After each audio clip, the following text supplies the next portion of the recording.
Astaghfirullah. Bismillahirrahmanirrahim. Assalamualaikum warahmatullahi wabarakatuh.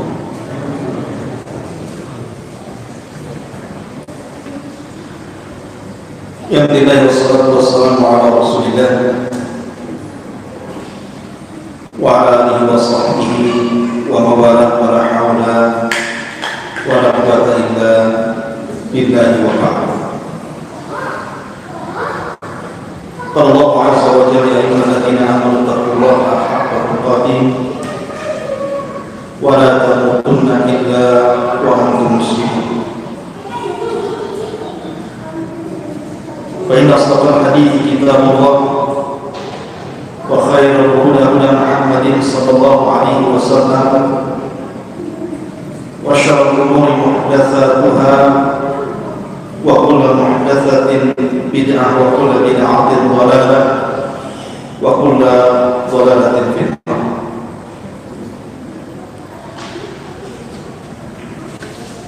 Ma'asyiral muslimin yang dimuliakan Allah Subhanahu wa taala.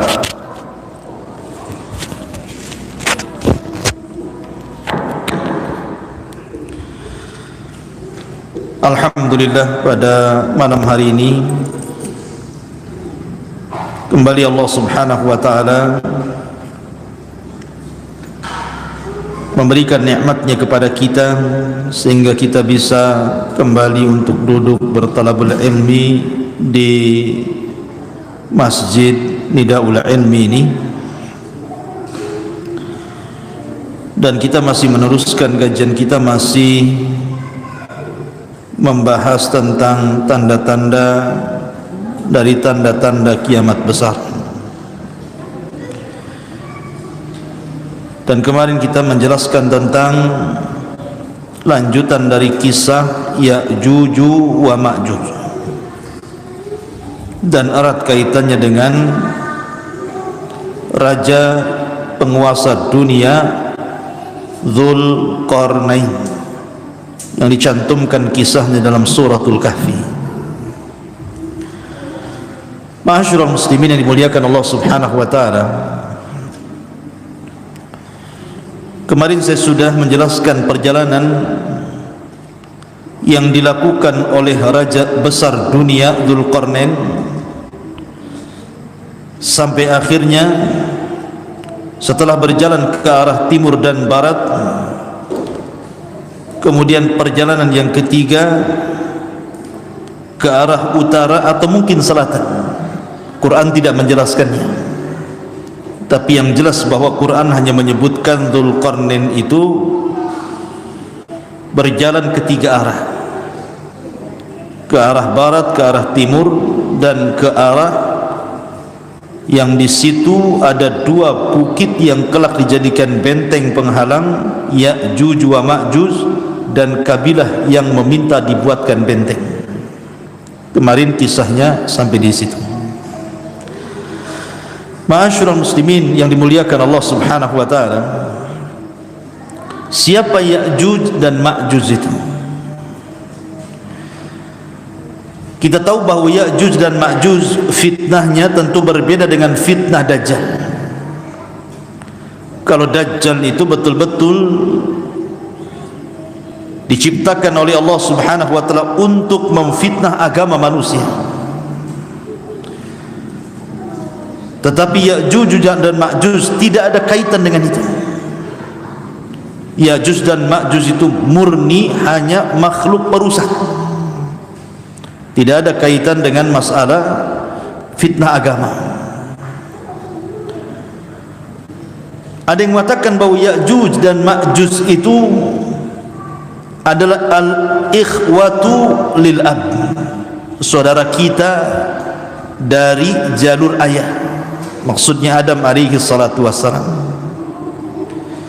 Jadi ketika Adam alaihi salatu wassalam bermimpi basah, kemudian spermanya menumpah bumi, maka sperma yang menimpa bumi itulah yang kemudian menjadi Ya'juj wa Ma'juj. sehingga ada yang mengatakan bahwa Ya'juj dan Ma'juj itu saudara kita seayah, karena bukan dari rahimnya Hawa tetapi dari tanah, cuman spermanya sperma Adam tumpah ke tanah jadi Ya'juj Ma'juj gitu. Tapi jelas pendapat ini sangat bertentangan sekali, karena kalau seperti itu berarti Ya'juj dan Ma'juj itu punya keistimewaan. Sebagaimana Isa tercipta tanpa ayah, kemudian Hawa tercipta tanpa ibu, maka Ya'juj Ma'juj nanti sekedudukan dengan Hawa. Mustahil kalau pendapat ini dibenarkan. Maka pendapat yang kuat wallahu alam bahwa Ya'juj wa Ma'juj adalah keturunan Yafis ibn Nuh alaihi salatu wassalam. Kita tahu bahwa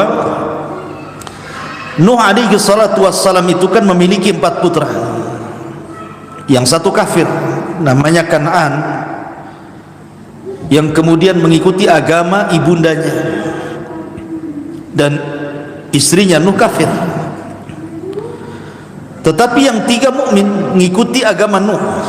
Syam yang merupakan bapa bagi bangsa Arab, terlahir dari Syam ini banyak kalangan para nabi dan rasul. Kemudian ada Ham. Dari Ham ini lahir orang-orang yang berkulit hitam. Kemudian yang ketiga ada Yafis. Dari Yafis ini lahir banyak kabilah, salah satunya adalah Ya'juj dan Ma'juj. Jadi Ya'juj dan Ma'juj itu keturunan Yafis putra Nuh alaihi salatu wassalam. Itu yang benar. Dia manusia sama dengan kita. Tetapi Allah subhanahu wa ta'ala berikan usia yang panjang dalam pengasingan Ya'juj dan Ma'juj itu, karena mereka tidak bisa keluar sebab benteng yang menghalang mereka untuk keluar. Allah berikan usia yang panjang. Artinya bahwa mereka akan semakin banyak jumlah mereka dan populasinya di balik dinding yang dibuat Dzulqarnain itu, sehingga jumlahnya saking banyaknya tidak ada yang tahu kecuali Allah subhanahu wa ta'ala. Makanya ketika Allah subhanahu wa ta'ala menjelaskan tentang banyaknya jumlah mereka, Allah katakan dalam surah Al-Anbiya ayat 96, hatta idza futihat Ya'juj wa Ma'juj wa hum min kulli hadabin yansirun. Sehingga apabila benteng Ya'juj dan Ma'juj itu sudah dihancurkan, maka mereka akan datang seperti air bah yang turun dari ketinggian. Saking banyaknya, saking banyaknya Ya'juj dan Ma'juj itu sehingga tidak bisa dihitung berapa jumlahnya. Bahkan ketika Nabi Allah Adam alaihi salatu wassalam berdialog dengan Allah azza wa jalla dan mengatakan, ya Adam bi'tha ahli nar, wahai Adam, utuslah dari turunanmu para penghuni neraka.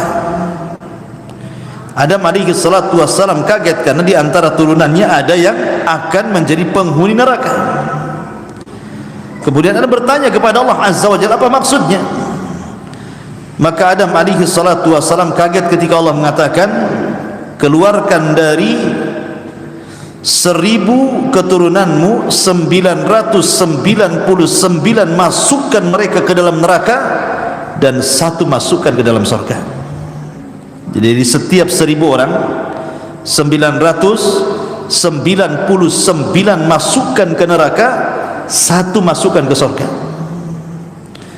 Yang dimaksud 999 itu maksudnya dari Ya'juj wa Ma'juj dan 1 dari kita. Jadi perbandingan angkanya, kalau seseorang itu hendak melawan Ya'juj dan Ma'juj itu 1 lawan 999 Ya'juj dan Ma'juj. Kira-kira menang enggak tuh kalau kelahi 1 melawan 999? Enggak akan menang. Dikeroyok 10 orang itu udah mati. Ya. Ini 999, antum sendirian. Makanya Nabi SAW mengatakan, innakum taqulun la aduwa lakum. Ketika kaum muslimin berada di atas puncak karir mereka karena mereka sudah menguasai bangsa Arab, Mekah dan Madinah dan sekitarnya, maka para sahabat dikira sudah tidak ada perang lagi, apalagi setelah tragedi Fathu Mekah. Mana lagi yang mau diserang? Maka Nabi mengatakan, innakum taquluna la aduwa lakum. Kalian katakan tidak ada musuh lagi bagi kalian. Kata Nabi SAW, wa innakum lan tazalu tuqatiluna hatta ya'tiya ya'juj wa ma'juj iradul wujuh sigharul uyun wa min kulli hadabin yansilun ka'anna wujuhahum al-mujanul mutraqah. Kata Nabi SAW, kalian sangka kalian tidak memiliki musuh lagi? Tidak. Bahkan kalian akan senantiasa berperang sampai datang kepada kalian Ya'juj dan Ma'juj. Mereka bulat wajahnya, kecil matanya, mereka datang dari semua arah dan wajahnya seperti tameng yang biasa digunakan untuk berperang. Mujanul mutraqah. Artinya Nabi SAW mengatakan bahwa kita akan berperang melawan mereka Ya'juj dan Ma'juj di akhir zaman, dan tidak akan menang, karena Allah Subhanahu wa taala menghabarkan sendiri lewat lisan Nabi SAW kepada Isa bin Maryam untuk membawa sisa pasukan bersembunyi di Bukit Tur. Jadi Allah Subhanahu wa taala sendiri yang meminta kepada Isa untuk tidak melawan mereka. Makanya Nabi SAW mengatakan bahwa akan datang kepada kalian dua kabilah besar Ya'juj dan Ma'juj, dan kalian tidak akan sanggup memerangi mereka. Kalian tidak akan sanggup menghadapi perang melawan mereka. Maka Allah perintahkan Isa untuk membawa sebagian pasukan kaum muslimin bersembunyi di tempat persembunyian yang pertama, Bukit Tur. Di situ mereka bersembunyi. Ketika Ya'juj dan Ma'juj, tidak ada lagi yang melawan mereka, karena yang paling kuat kan pasukan Isa bin Maryam. Kalau pasukan sekuat itu tidak bisa melawan Ya'juj dan Ma'juj, siapa yang akan melawan Ya'juj dan Ma'juj? Sehingga kemudian Ya'juj dan Ma'juj dengan sangat senangnya masuk ke desa-desa, masuk ke daerah-daerah, masuk ke negara-negara, hanya untuk membantai di luar rasnya. Siapapun di luar rasnya dibantai. Bahkan dalam riwayat dimakan bangkainya, kanibal. Habis dibunuh dimakan pula bangkainya. Itulah Ya'juj wa Ma'juj itu. Makanya tidak ada satupun bumi sama dengan Dajjal. Dajjal kan tidak ada sejengkal bumi kecuali diinjak Dajjal. Maka Ya'juj wa Ma'juj juga sama. Bumi ini dipenuhi oleh mereka, dipenuhi oleh Ya'juj dan Ma'juj itu, sehingga fitnahnya menyebar seantero dunia. Ma'asyiral muslimin yang dimuliakan Allah Azza wa Jalla. Lah ketika kaum muslimin kemudian mereka bersembunyi di Bukit Tur, kemudian Ya'juj dan Ma'juj terus mereka memerangi, membunuh dan membantai manusia, mulailah kemudian tampak kesombongannya. Ya'juj dan Ma'juj sombong karena sudah mengalahkan siapapun yang di luar rasnya. Akhirnya kemudian ketika mereka sudah merasa bahwa sudah memerangi semua orang yang ada di bumi, maka mereka mengatakan, qatalna man fil ardi sanaqtuluhu man fis sama. Katanya, kami sudah bunuh semua makhluk yang ada di atas bumi, giliran engkau makhluk yang ada di langit, ku bunuh kalian semua.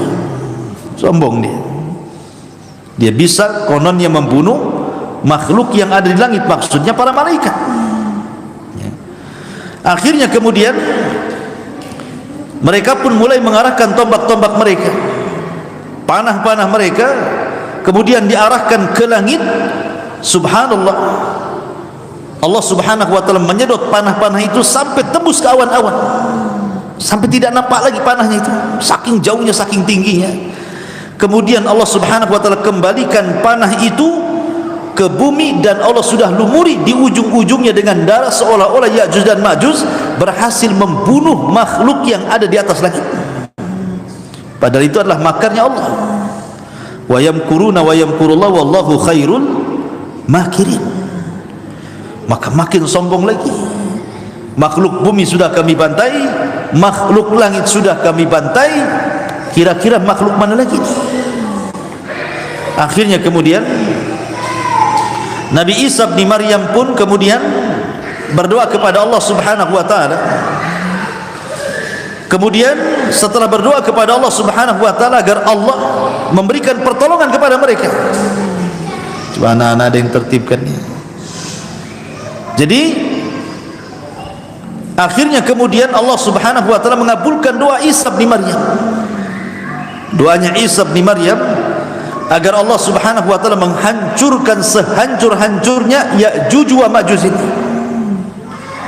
Maka Isa terus berdoa sampai akhirnya betul-betul Allah Subhanahu wa taala azab Ya'juj wa Ma'juj ini dengan hanya mengutus hewan yang paling kecil, namanya nagof. Nagof itu semacam ulat. Nah, ulat itu disebut nagof dalam bahasa Arab. Itu yang menghancurkan Ya'juj dan Ma'juj. Dan ingat tentara Allah Subhanahu wa taala, kalau kita melihat sejarah-sejarah, rata-rata binatang kecil yang diutuskan. Ketika pasukan Abrahatul Asram atau dikenal dengan Ashabul Fil hendak menyerang Ka'bah, siapa tentara Allah yang Allah utus? Ababil, burung-burung laut. Kemudian juga ketika Allah Subhanahu wa taala mengazab kaum Sabah karena kufurnya mereka kepada Allah Subhanahu wa taala, maka Allah Subhanahu wa taala mengutus siapa? Mengutus tikus-tikus sebesar kucing. Ada enggak tikus sebesar kucing? Mungkin tikus got tuh. Kan besar-besar tuh di Jakarta. Tikus istana pula. Bukan, tikus-tikus got itu kan besar-besar. Nampak kucing saja, kucing yang lari kalah besar.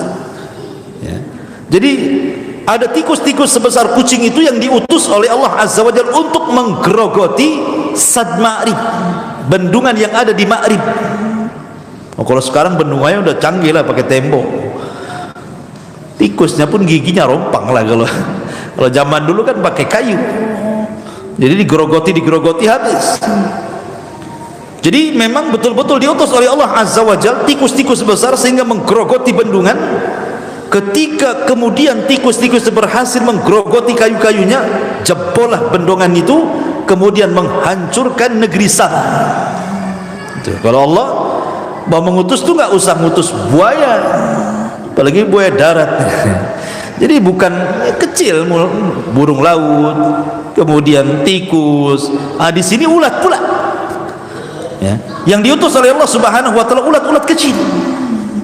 Setiap satu Ya'juj dan Ma'juj satu ulat. Allah Subhanahu wa taala sebar ulat di mana-mana di malam hari ketika Ya'juj wa Ma'juj sedang terlelap tidur.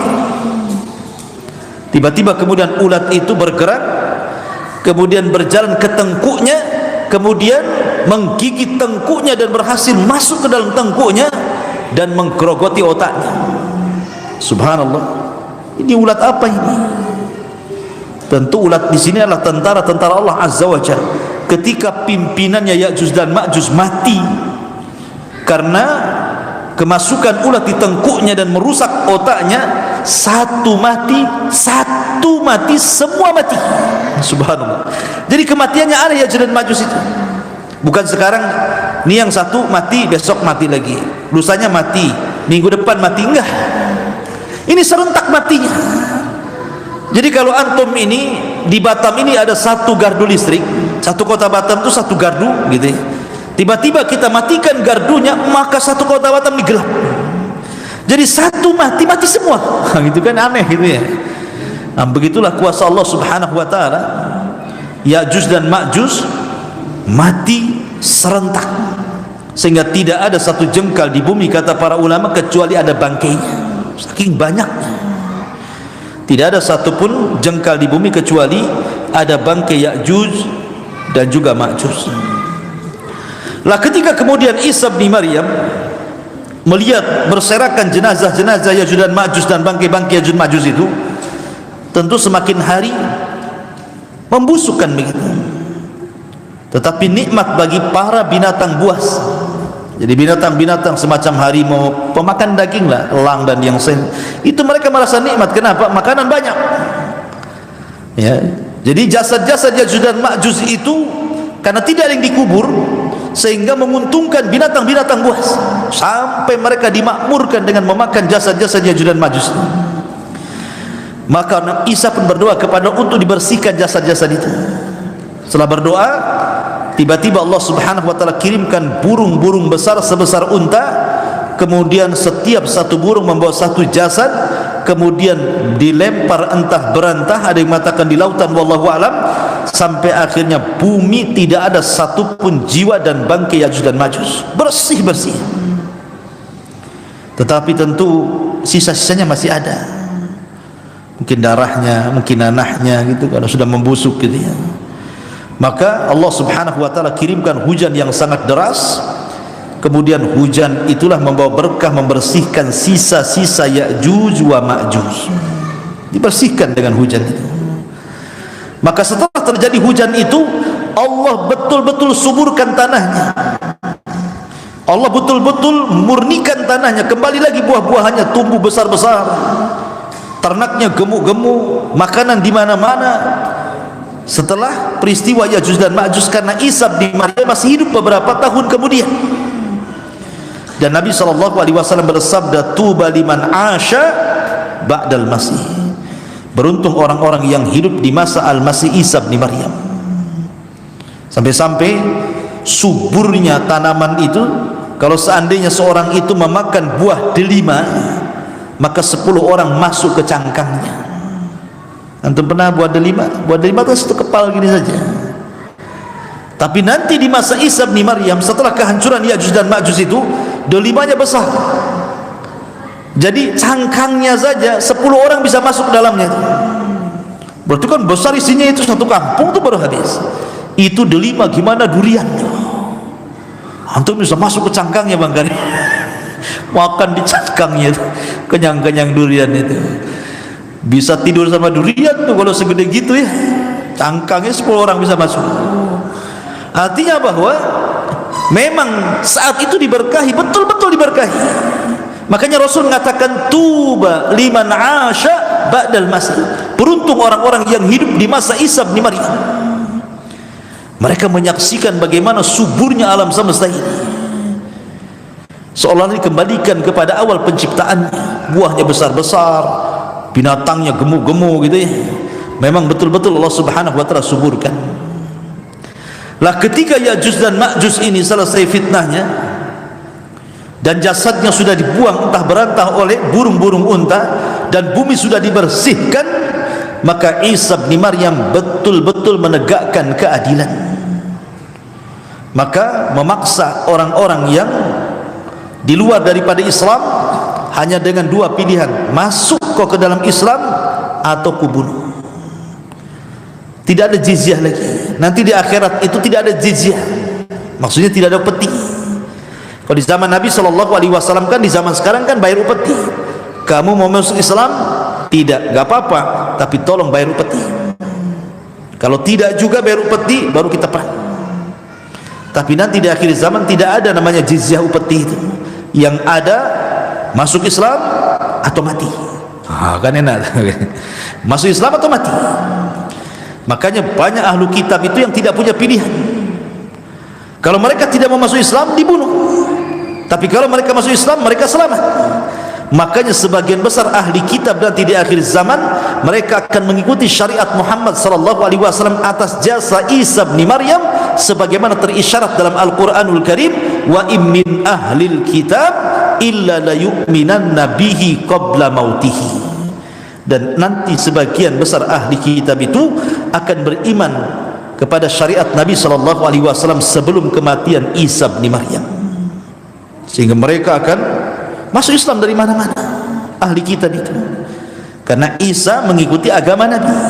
Secara otomatis orang-orang Nasrani atau Yahudi mau tidak mau mereka harus mengikuti ajaran Nabi, karena Isa aja sholat di belakang Imam Mahdi untuk menunjukkan bahwa setiap kaum itu ada amirnya. Ma'asyiral muslimin yang dimuliakan Allah Subhanahu wa taala, ada sebuah hadis yang tercantum dalam Sahih Bukhari dari Zainab bintu Jahsin. Nabi sallallahu alaihi wasallam bersabda, "Wailun lil arabi min syarri qad iqtarab." Kata Rasul, celaka bagi bangsa Arab, keburukan telah mendekati mereka. Ini di zaman Nabi.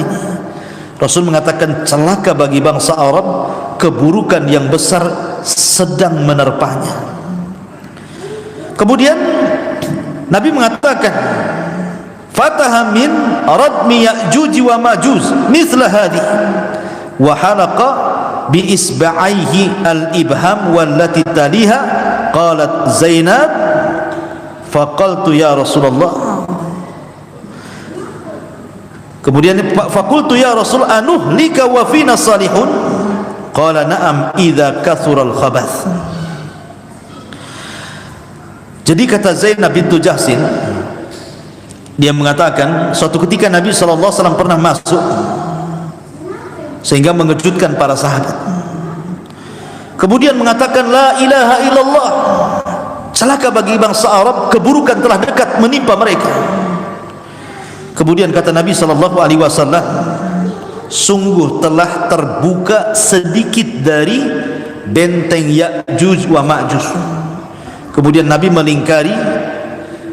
melingkari jempolnya, kemudian menggabungkan dengan telunjuk dan membuat lingkaran seperti ini. Kata Nabi sallallahu alaihi wasallam, bentengnya Ya'juj dan Ma'juj di zaman Rasul sudah berhasil dilubangi seperti ini, sebesar ini. Jadi mereka bisa ngeker tuh dari luar, dari dalam keluar itu. Itu di masa Nabi tuh. Bagaimana di masa sekarang kan gitu ya? Di masa Nabi saja sudah 1 dirham tuh, sudah berlubang sebegini. Ya. Otomatis maka semakin mendekati kiamat lubang itu semakin besar.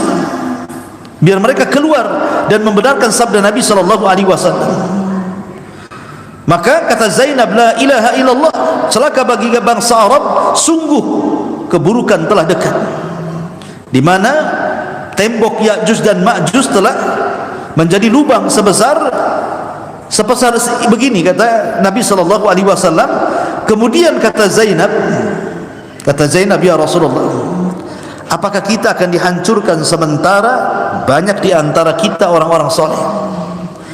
Maka Rasul mengatakan, ya, kalau keburukannya lebih banyak dibandingkan orang solehnya.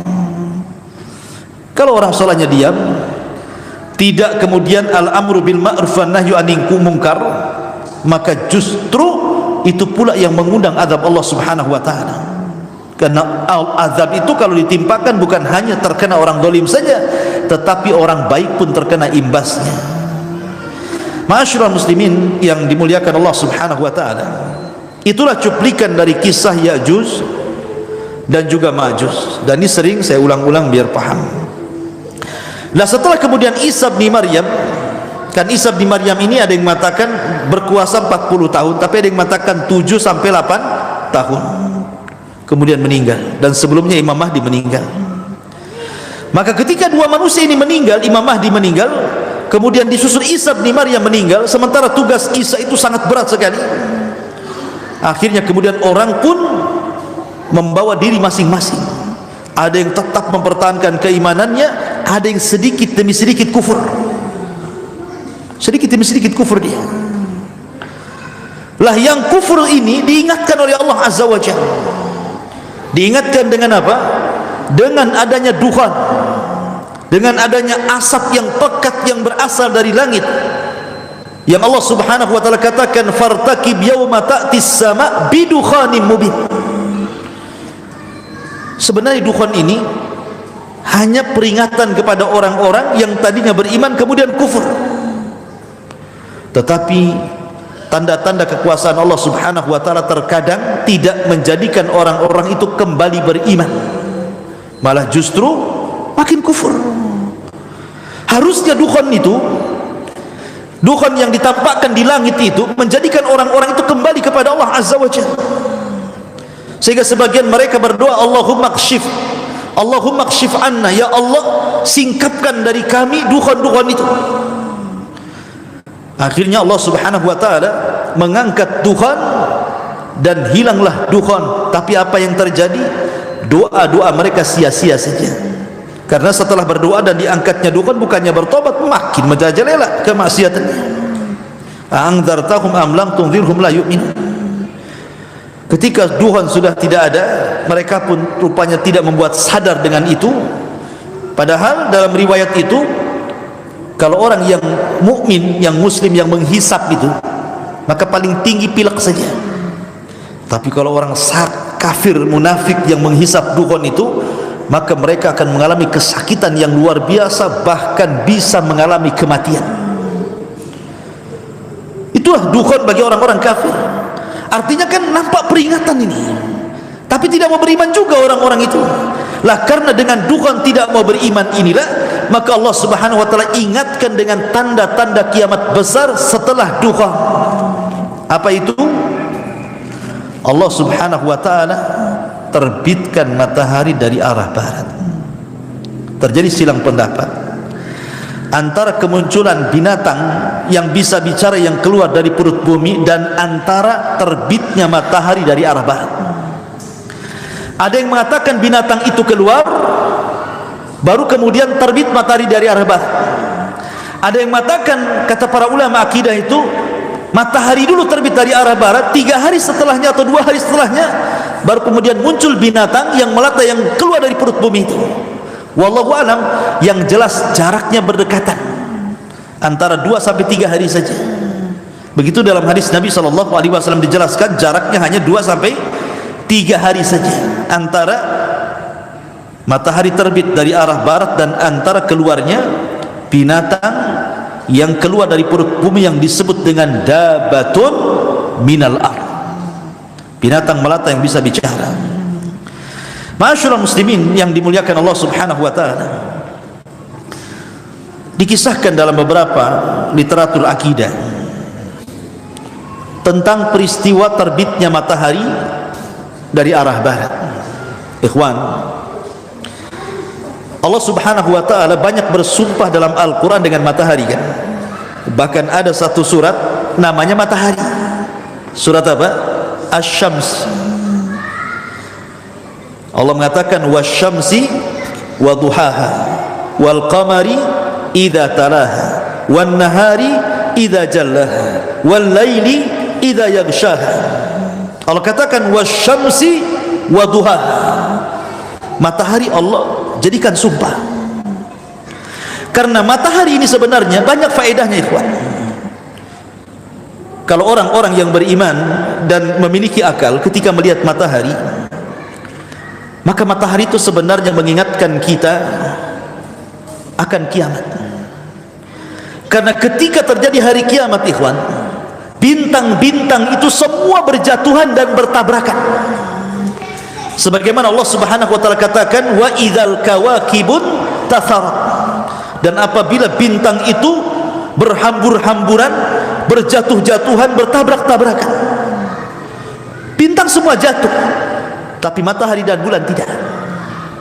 Matahari dan bulan tidak dijatuhkan dan tidak ditabrakan.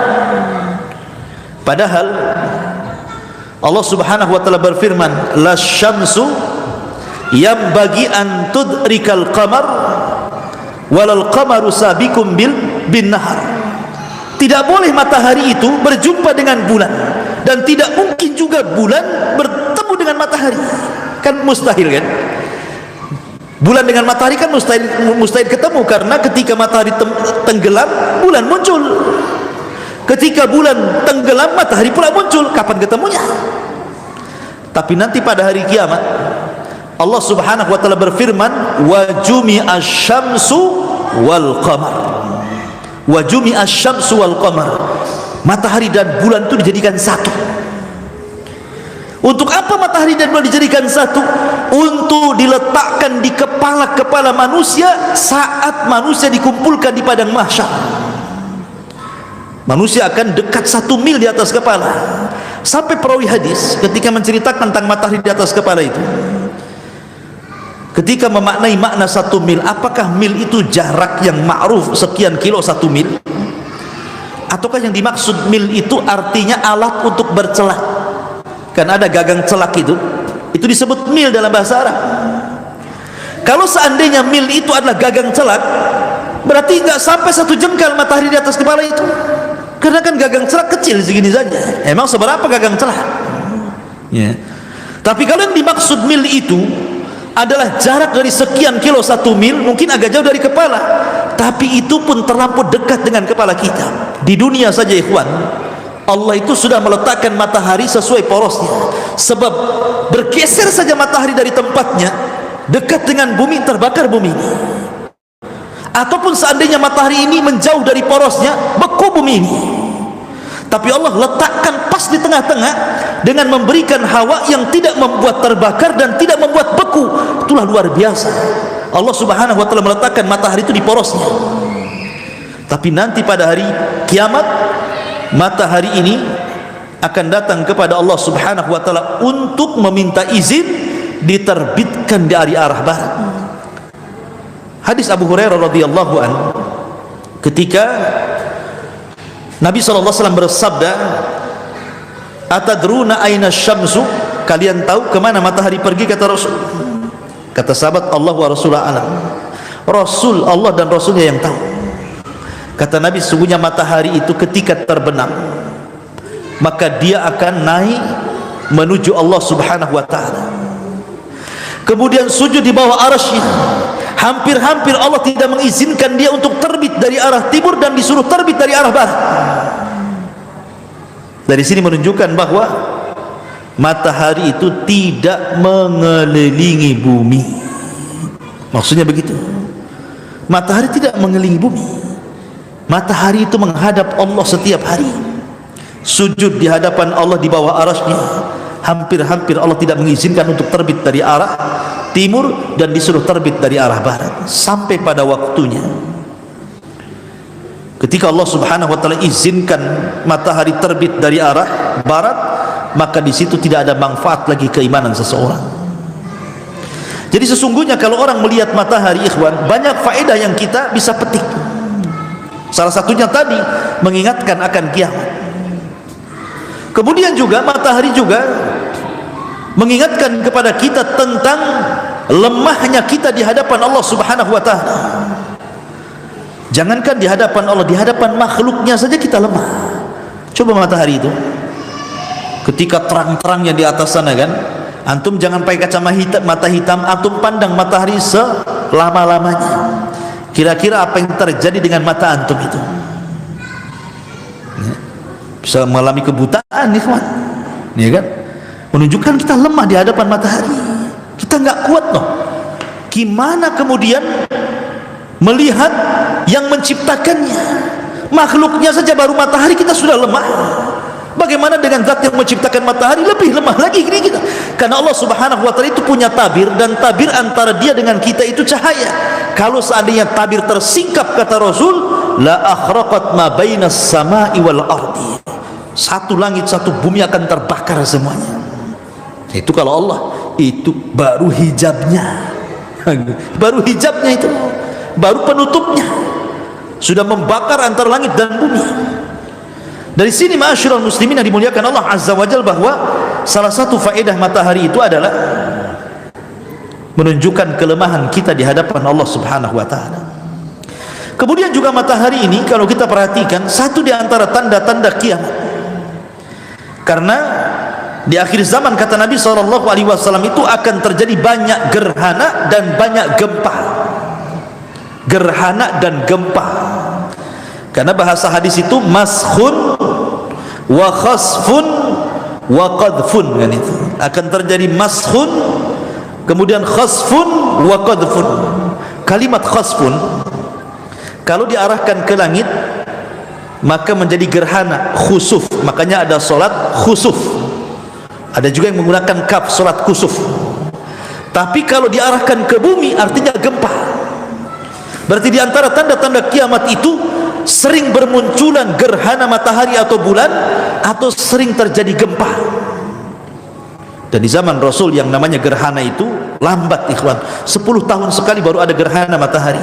Tapi sekali ada gerhana matahari bertepatan pula dengan kematian putra Rasul Ibrahim, maka orang pun memprediksi ini jangan-jangan gerhana ini gara-gara kematian anaknya Nabi. Maka Rasul bangkit dan mengatakan, tidak, gerhana itu bukan karena hidupnya seseorang, bukan pula karena matinya seseorang, tapi gerhana didatangkan untuk menakut-nakuti hamba-hamba Allah. Masalahnya yang ditakut-takuti tidak takut, malah selfie pula dengan matahari, selfie dengan bulan. Yang ditakuti tidak takut, nih masalahnya. Berarti memang orang-orang sekarang memang berani-berani tidak takut dengan Allah subhanahu wa ta'ala. Karena Allah nakut-nakuti, dia tidak takut ya. Harusnya kita takut kepada Allah azza wa jalla. Subhanaka bihamdika asyhadu an la ilaha illa anta astaghfiruka wa atubu ilaik. Allahu ta'ala alam. Assalamualaikum warahmatullahi wabarakatuh.